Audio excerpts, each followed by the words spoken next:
प्रिय छात्रों नमस्कार, स्वागत है आपका अपना चैनल न्यू क्लासेस में। आज क्लास 10th के लिए यह वीडियो काफ़ी इंपॉर्टेंट होने वाला है, इसलिए वीडियो को एक थोड़ा सा स्किप नहीं कीजिएगा और शुरू से अंत तक देखिएगा, तब जाके आप अच्छी तरह से समझ सकते हैं और एग्जाम में अच्छे नंबर ला सकते हैं। और आज हम जो बताने वाले हैं मोस्ट VVI इंपॉर्टेंट प्रश्न आप लोगों को बताएंगे, वो भी जो 12 अप्रैल को एग्जाम होने वाला है आप लोगों का। याद रखिए, जो 12 अप्रैल में एग्जाम होने वाला है आप लोगों का सब्जेक्ट साइंस का, ठीक है, उसका टर्म 2 का जो एग्जाम होगा, ठीक ना, सब्जेक्ट साइंस का जो टर्म 2 का एग्जाम होगा उसका मॉडल पेपर का निचोड़ लेकर के हम आए हैं, ठीक है, और वो भी ऑब्जेक्टिव प्रश्न का, ठीक है, वो भी ऑब्जेक्टिव प्रश्न का जितना भी मॉडल सेट निकला था उसी से सारा प्रश्न आज निचोड़ करके हम आप लोगों को बताने वाले हैं, ठीक ना। तो देखिए एकदम शुरू से अंत तक देखिए और वीडियो जितना हो सके वीडियो को शेयर कीजिए और समझिए, ठीक ना। आप लोगों को रटने की जरूरत नहीं है, अगर शुरू से अंत तक देख लीजिएगा तो सारा प्रश्न का आंसर ऐसे ही याद हो जाएगा सुनते सुनते, ठीक है।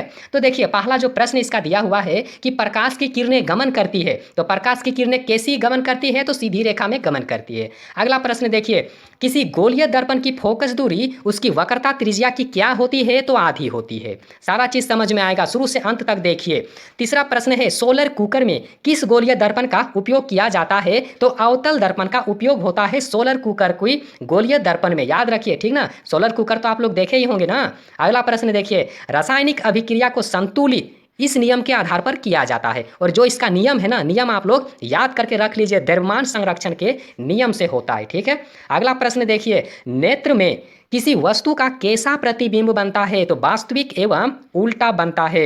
बिल्कुल रटने की जरूरत नहीं है, शुरू से अंत तक आप लोग देखते रहिए, उसके बाद एग्जाम में अच्छे नंबर आप लोग ला सकते हैं। अगला प्रश्न देखिए, उपचयन में क्या होता है, तो उपचयन में क्या होता है, ऑक्सीजन की वृद्धि होती है उसमें। अगला प्रश्न देखिए, अम्ल धातु के साथ अभिक्रिया करके कौन गैस निकालती है, तो कौन गैस निकालती है, याद रखिए हाइड्रोजन गैस निकालती है।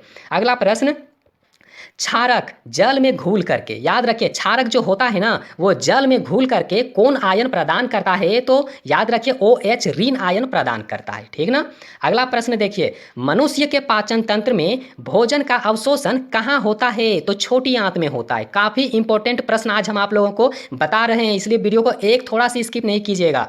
अब अगला प्रश्न देख लीजिए, किसी अभिक्रिया में गैस निकल रही है, ठीक ना, किसी भी अभिक्रिया में गैस निकल रही है, उसके पास जलती हुई तीली ले जाया जाता है, ठीक ना।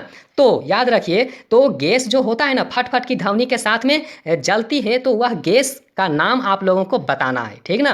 तो याद रखिए वह गैस का जो नाम है ना हाइड्रोजन गैस है। याद रखिए कौन गैस है, तो हाइड्रोजन गैस है, ठीक ना। देख लीजिए, किसी अभिक्रिया में गैस निकल रही है, उसके पास जलती हुई तीली ले जाया जाता है, तो गैस फट की ध्वनि के साथ जलती है, तो वह कौन गैस है, तो याद रखिए उस गैस का नाम है हाइड्रोजन गैस, ठीक ना। 2 बार रिपीट करने का मतलब है, आप लोग ऐसे ही याद कर लीजिए, ठीक है। अगला प्रश्न देख लीजिए, अगर किसी की टांग, याद रखिए कि कोई अंग कट जाने से यहाँ थोड़ा मिस्टेक हुआ है प्रिंट करने में, ठीक है, तो यहाँ पर याद रखिएगा किसी अंग कट जाने पर रुधिर का थक्का बनाने में कौन मदद करता है, ठीक ना। किसी अंग कट जाने पर रुधिर का थक्का बनाने में कौन मदद करता है, तो याद रखिएगा प्लेटलेट्स होता है, ठीक ना। प्लेटलेट्स जो होगा ना वो खून को यानी कि रक्त को, रुधिर को जमने के लिए मदद करता है, ठीक है। अगला प्रश्न देख लीजिए, अमीबा ने, यानी कि यहाँ पर में होगा, अमीबा में किस प्रकार का जनन होता है, याद रखिए अमीबा में किस, यहाँ पर थोड़ा मिस्टेक हुआ है, अमीबा में किस प्रकार का जनन होता है, तो याद रखिए विखंडन, विखंडन उसमें होता है, ठीक ना।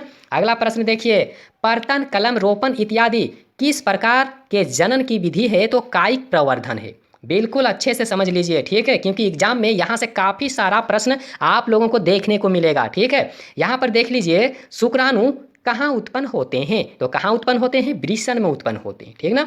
अगला प्रश्न देखिए, पराग कोश में होते हैं, पराग कोश में क्या होते हैं, तो पराग कण होगा, ठीक है। अगला प्रश्न देख लीजिए, परागकण का एक पुष्प से दूसरे पुष्प पर स्थानांतरित होना क्या कहलाता है, तो क्या कहलाता है, तो परागन कहलाता है, ठीक ना। याद रखिए परागन कहलाता है। अगला प्रश्न देख लीजिए, प्रकाश संश्लेषण में होने वाली, ठीक ना, प्रकाश संश्लेषण में होने वाली ऑक्सीजन गैस किस यौगिक के टूटने के फलस्वरूप प्राप्त होता है, तो वो यौगिक का नाम क्या है, तो जल होगा, जल, ठीक है, अच्छे से याद कर लीजिए। अब अगला प्रश्न देख लीजिए, अमीबा में किस प्रकार का पोषण होता है, अमीबा को देखें ना, अमीबा में किस प्रकार का पोषण होता है, तो प्राणी समभोजी पोषण होता है उसमें, ठीक है। अगला प्रश्न देखिए, किसी समष्टि को अपना अस्तित्व बनाए रखने के लिए कौन प्रक्रिया आवश्यक है? तो जनन होगा इसका आंसर, जनन। काफ़ी इंपॉर्टेंट प्रश्न है, बिल्कुल याद कर लीजिए, ठीक है। अगला प्रश्न देख लीजिए, लोहे की कील को कॉपर सल्फेट के विलयन में डालने पर कॉपर सल्फेट के विलयन का रंग जो होता है ना, धूसर हो जाता है। इस प्रक्रिया में कौन सी अभिक्रिया हो रही है? तो उस प्रक्रिया का नाम है विस्थापन होगा, उसमें विस्थापन हो रहा है, ठीक ना। अगला और यही बिल्कुल अंतिम प्रश्न था, ठीक है। तो वीडियो कैसा लगा? वीडियो को लाइक कीजिए और अपने दोस्तों के पास शेयर कीजिए, और जितना से जितना हो सके इसको शेयर कीजिए, दबा के शेयर कीजिए, ठीक हो। और वीडियो देखने के लिए बहुत बहुत धन्यवाद।